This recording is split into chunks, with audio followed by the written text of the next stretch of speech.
2019, the Royal Naval Museum, Hartlepool. This is Hartlepool Harbour and Marina, one of the most modern marina facilities in Europe, costing 60 million.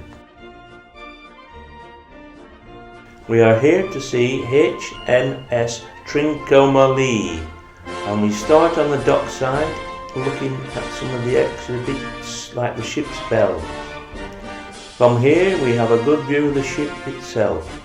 HMS Trincomalee is a Royal Navy Liada class sailing frigate built of Indian teak in Mumbai shortly after the end of the Napoleonic Wars.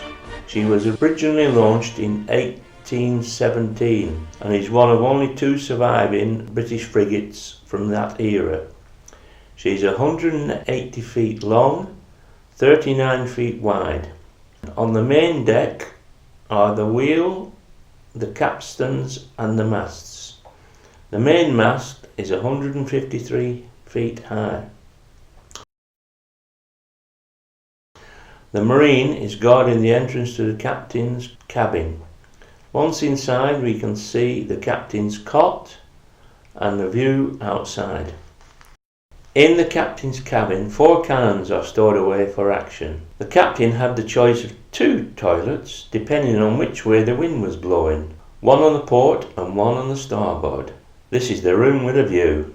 The table was for eating off with his officers and for studying the ship's maps and charts. We are now entering the main gun deck. There's a capstan that goes all the way through the ship. There are guns on either side with the ports open. Here are the crew's messing quarters with their square plates from which we get the saying square meals. There are crew playing cards and drinking.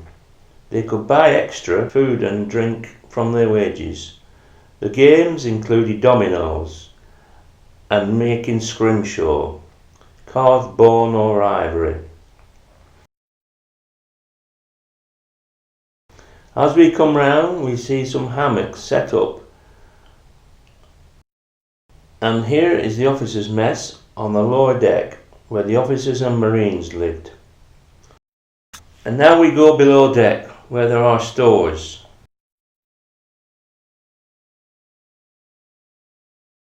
The fish store was kept separate because of the smell.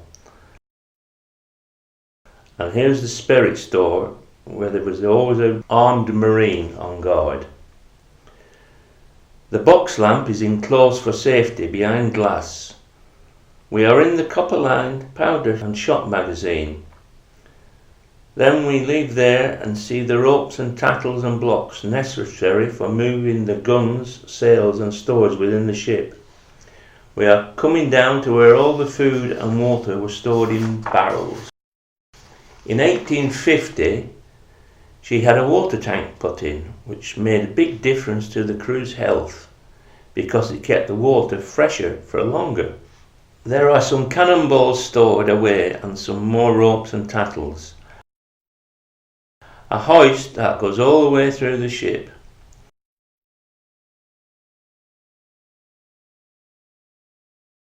This is the carpenter's workshop, and we see another box light. Here's the ship's cat. Back on the gun deck, we are going to see the ship's galley. There's Cookie doing his stuff with all the pots and pans and a rotisserie at the end. Here we are on dockside with shops and residents.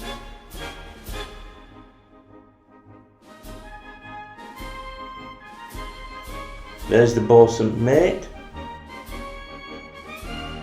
We go into the printing shop.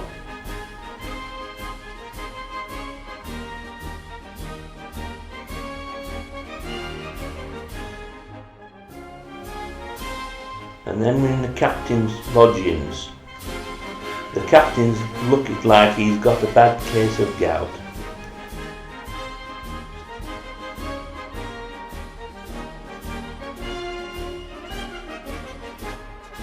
His wife and maid are preparing for his next voyage.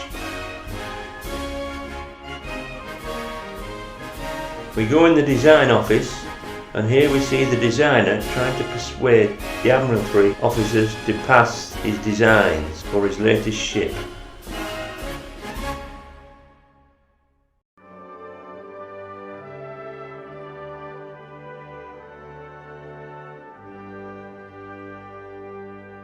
There are some examples of ropes and knots he's going to use for rigging.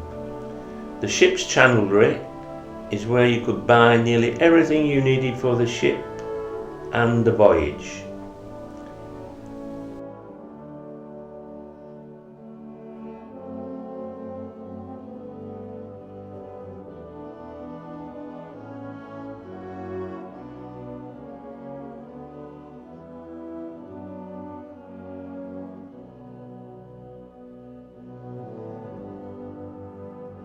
Any building could be requisitioned for captured French prisoners of war.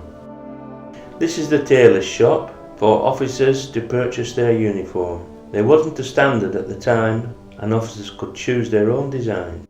In the weaponry workshop, cutlasses and swords were manufactured.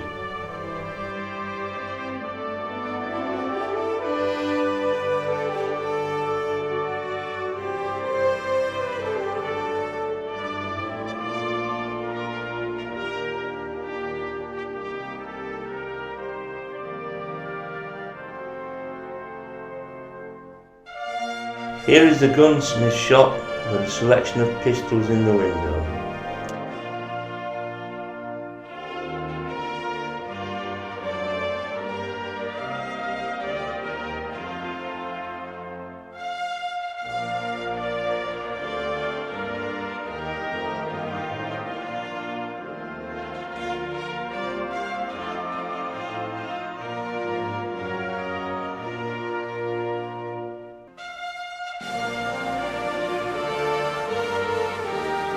How things have changed.